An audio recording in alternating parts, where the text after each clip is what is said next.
My dad died a hero when I was 6, saving someone's life. Grandma's health was failing, and debt collectors kept showing up at our door. But no matter how poor and tough life got, my mom never remarried. She always said my dad was a hero. She told me to be like him, to always do good. One weekend, a wealthy classmate I'd helped invited me to spend the weekend at her place. "Dad, honey, open up. I brought a friend home." She knocked on the door and shouted. But when the door opened, I saw it. Her dad had a face that was identical to my dad's. "You must be Skylar, right?" Brooke Stone's dad greeted me warmly and politely. The resemblance was shocking, absolutely uncanny. I stared at his face, stunned, rooted to the spot.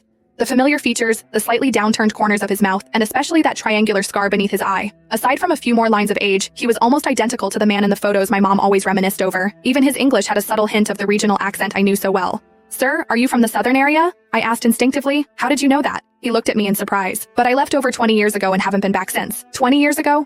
My dad disappeared when I was 6. It had only been 16 years since then. The timing didn't quite add up. Did my dad have a twin brother? Or could there really be two unrelated people in the world who looked exactly alike? I followed Brooke into the guest room, still feeling deeply unsettled. "Are you feeling okay?" she asked, concerned. I opened my mouth, a little speechless. It felt wrong to just blurt out that her dad looked exactly like mine. I glanced around the room. On the desk was an old family photo of their family. The date on it was 20 years ago. I would have been 2 years old then.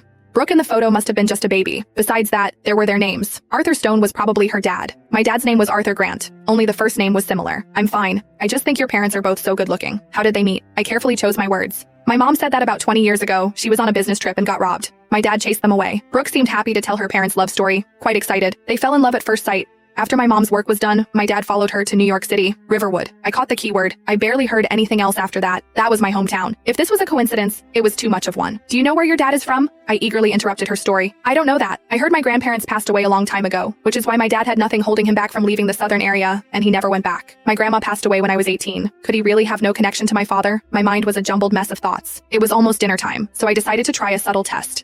At the dinner table, I casually brought up the story of my dad dying a hero saving someone. Hearing that, he snapped his head up, his mouth twitching slightly. That expression, it was so much like my dad. Maybe Arthur Stone was the supposedly deceased Arthur Grant. Learning my dad wasn't dead, my first reaction wasn't joy. It was shame and burning anger.